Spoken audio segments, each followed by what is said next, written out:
네, 시간이 다 되었습니다. 요즘 코로나 때문에 여러분 외출하기 되게 힘드시죠? 그리고 또 휴원하는 학원도 많은 것 같아요. 만약 여러분이 다니고 있는 연기학원도 휴원을 했다라면 여러분 그냥 집에서 쉬지 마시고 그 시간에 희곡도 많이 읽으시고 또 제 영상을 통해서 제시대사 훈련도 많이 했으면 좋겠습니다. 자, 그러면 시작하도록 하겠습니다. 그럼 먼저 비트를 나눠보도록 하겠습니다. 저는 비트를 크게 두 부분으로 나누었는데요. 첫 번째 부분은 원 운명도부터 무슨 야유회람, 그리고 두 번째 부분은 어젯밤에부터 죽고 말 거야. 네, 첫 번째 부분은 이 인물, 그러니까 고여사가 놓여져 있는 상황, 그리고 고여사의 상태를 보여주는 부분이고요. 그리고 두 번째 부분은 역시 좀 작게 두 부분으로 나누었습니다. 위에 있는 부분은 꿈 이야기를 통해서 죽은 아들에 대한 설명을 나타내 보여주고 있는 부분이고요. 그리고 아래에 있는 부분은 이 고여사와 고여사의 말을 듣고 있는 상대에 대한 관계를 나타내 보여주는 부분입니다. 다음으로 살펴보아야 할 부분이 가장 눈에 띄는 게 이 점점점이죠. 네, 세 개가 있어요. 이 점점점은 결국은 말줄임표인데 말줄임표는 뭐죠? 말을 하다가 멈추는 것.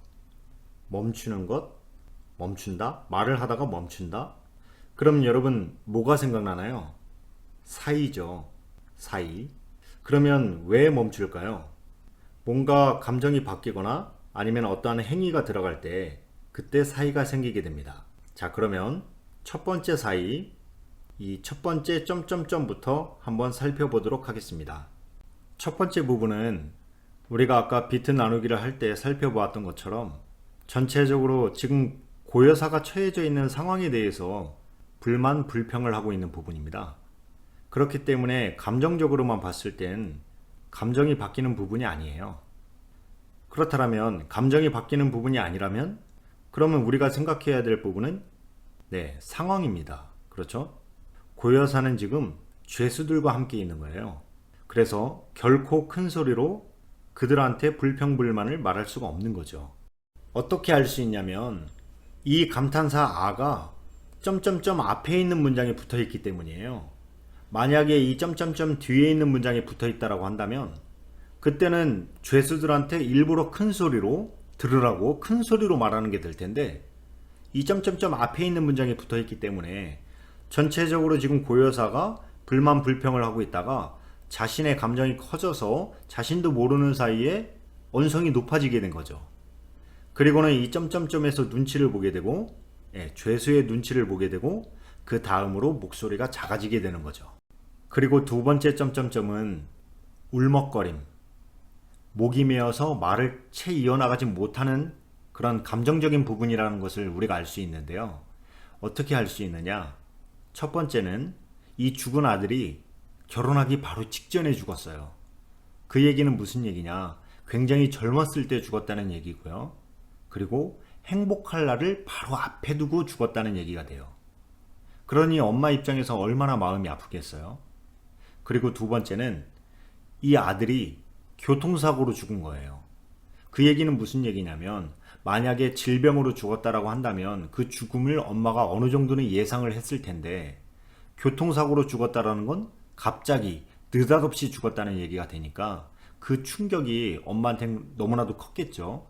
그리고 지금 꿈속에서 죽은 아들을 보고 지금 죽은 아들 얘기를 꺼낼 때 그 충격이 다시 되살아나서 지금 엄마의 마음을 괴롭히기 때문에 당연히 말을 이제 끝까지 이어나가기가 힘든 거죠. 목이 메이는 게 당연한 겁니다. 그리고 세 번째 점점점이요. 이 점점점 사이를 분석하기 위해서 우리는 이 점점점 앞에 있는 문장, 그러니까 점점점이 붙어 있는 문장을 살펴보는 것도 중요하지만 좀 더 정확한 분석을 위해서 이 점점점 뒤에 오는 문장도 우리는 주의 깊게 살펴보아야 됩니다. 이 점점점 다음 문장이 미안하고 고맙다.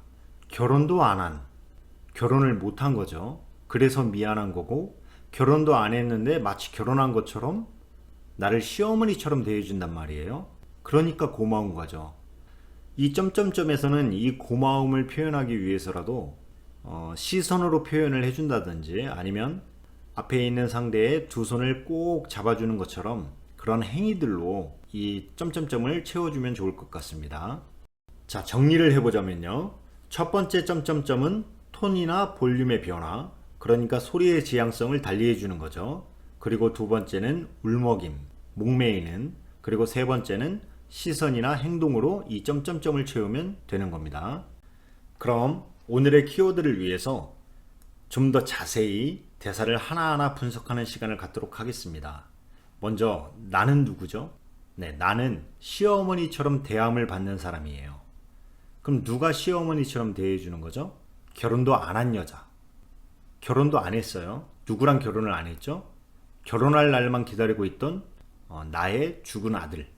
그러니까 이 여자는 결혼을 한 건 아니지만 마치 결혼한 듯 나를 시어머니처럼 대해주고 있고, 나 또한 며느리는 아니지만 며느리처럼 대해주고 있어요.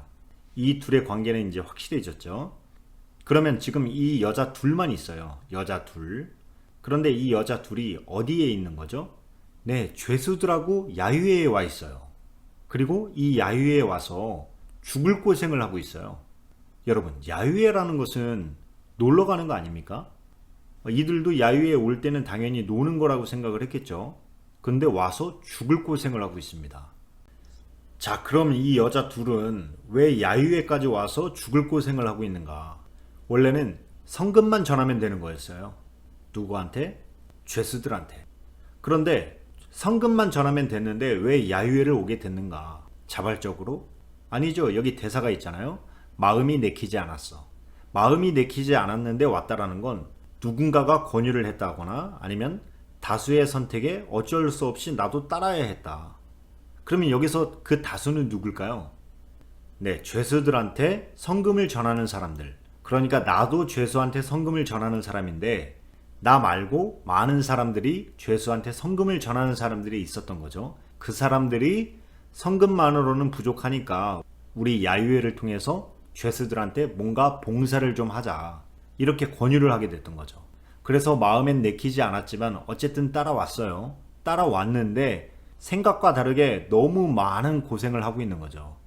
그렇게 여자 둘이서 무서운 죄수들과 함께 있고 고생은 고생대로 하고 있고 의지할 곳도 없으니 결국에는 아들 꿈까지 꾸게 된 겁니다.